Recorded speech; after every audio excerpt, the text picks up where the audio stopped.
But what I tell people all the time, this is how we communicate in today's world, okay? This is what we don't want. This is typically called life or death by PowerPoint, right? We think in PowerPoint now. This is a true story. I was driving through Colorado a couple years ago. I hit a patch of ice on I-70 coming out of the Eisenhower Tunnel, going like, 65, 70, maybe 90 miles an hour. And I started spinning at top speed, and my life flashed before my eyes, and I swear to you, it was in PowerPoint. And how bad has PowerPoint got? This is actually the number of PowerPoint presentations per day. Look at that. It's 43 million per day in 2007, 54 million in 2008, 69 million this year, 88 million per day next year.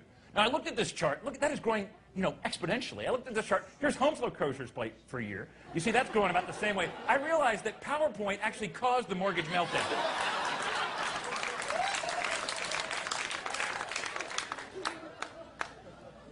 So this is a thing I do called life after death by PowerPoint. Basically, don't do these things with PowerPoint. These are the things that people do that drive me nuts. And the only way to show them not to do this is to show them what not to do. So the biggest one I see, the most common PowerPoint thing, number one, people tend to put every word they're going to say on their PowerPoint slide.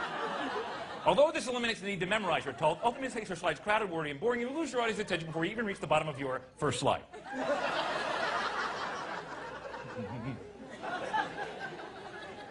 Second most common, font size is important. Size matters. Too small, and that's not good for anybody. On the other hand, too big, and you're looking moron. You just look like an idiot. Don't have your fonts moving. Keep your text stationary. There's nothing more annoying than text that does it. Blinking, don't have it blinking. Don't have it spinning. Don't have stuff flying around the screen. You drive people with ADD crazy. They're just like, oh, what's happening? Oh. Now, since I'm talking about fonts, people are really into fonts. I've noticed this. By the way, this is one of the best jokes that I know. Comic Sans and Helvetica walk into a bar. And ask the bartender for a drink, and the bartender says, sorry, we don't serve your type here. That kills at a font convention, guys. Oh, that's a good one. It's a type. I get it. The font you choose, be very careful. Everybody has their favorite font. The font you choose sends a message about who you are as a person. There's a long list of fonts. We pick one. That reflects our personality. We're sending an unspoken message. So, for example, if you choose Carrier New, it means you're organized and structured, and like you pretend you're still using a typewriter. If you choose Comic Sans, it means you think you're funny. And if you choose Times New Roman, it means you're lazy, apathetic, and unimaginative, and you always use the default.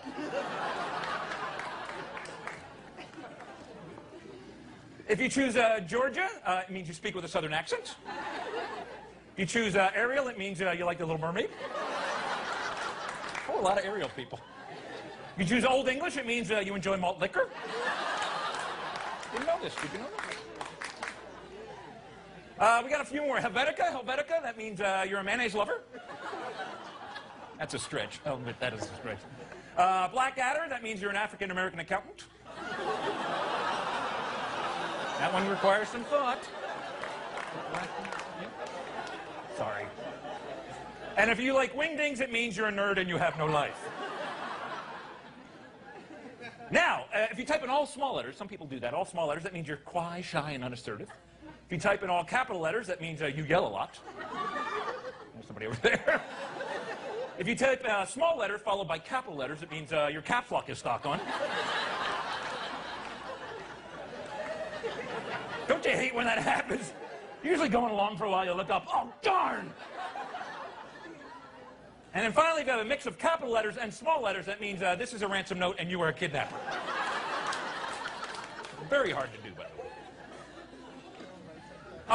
The fourth most common PowerPoint mistake, avoid excessive bullet pointing, only bullet key points, too many bullet points, and your key messages will not stand out.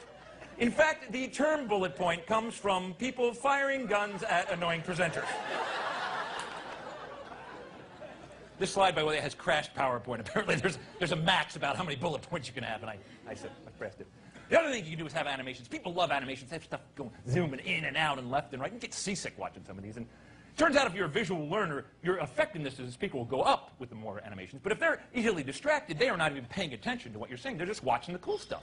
And there's regions to this graph. There's the simple but effective region, the active but confusing, the effective but boring, the active but ineffective, the dull but static region, the busy but useless region over there, the ADD only region there up in the corner, the useful amusing, the stupid confusing, the dull triangle, the hyper triangle, the sleepy square, the dizzying pentagon, and then everything else is just grouped into what's called pointless motion. This one slide, by the way, took me 3.5 weeks to make. It's true. It's how PowerPoint can suck the life out of you.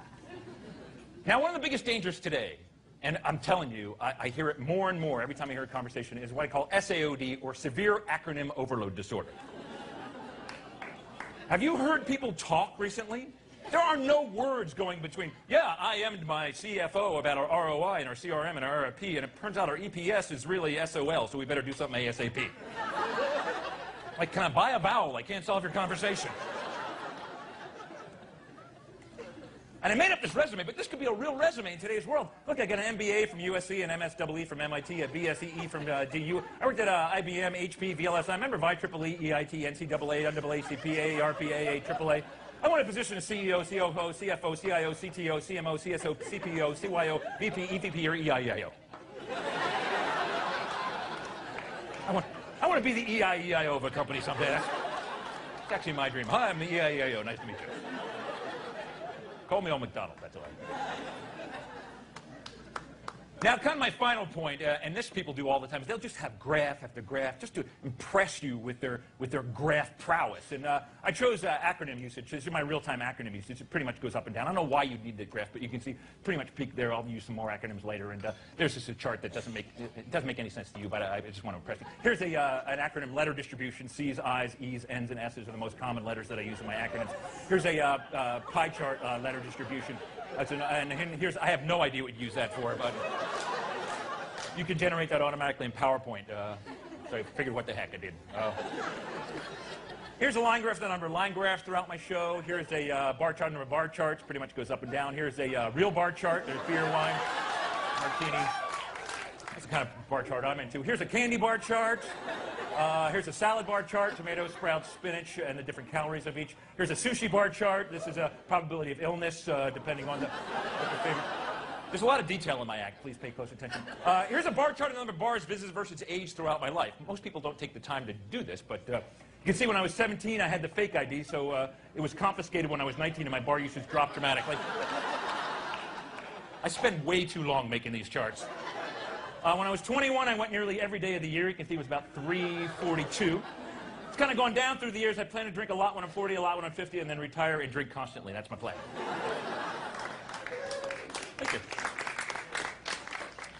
Here's a spreadsheet of spreadsheets. Getting back to the charts. Here's a spreadsheet of spreads. Butter, margarine, I can't believe it's not butter. Mayonnaise, French onion, cheese whiz, and Patriots plus 5 over Colts. Every possible spread you could imagine.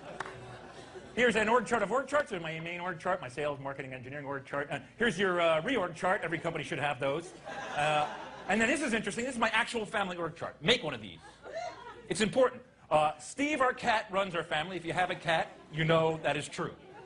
Any animal that goes, hey, I just pooped in there, somebody clean that up. Clearly head of the family. My wife, Laura, reports to Steve. I report to my wife, and the remote control reports to me. That's it. That's my entire region of domain right there. Back to the charts again. Here's a pie chart of chart types, 3D charts, bar charts, pie charts. Here's a pie chart of pies for dessert, lemon, pumpkin, cherry, pecan, apple. Here's a pizza pie chart. Here's your pot pie chart. There's a better pot pie chart. Here's a pie chart with values of pi for the nerds out there. Yeah, 3.14159, 22.7, 3.14, and pi itself. We have a pie chart. I was thinking, why don't we have a cake chart? So there's a cake chart. Why do we leave the cake out? There's a birthday cake chart. There's a wedding cake chart. There's a bundt cake chart.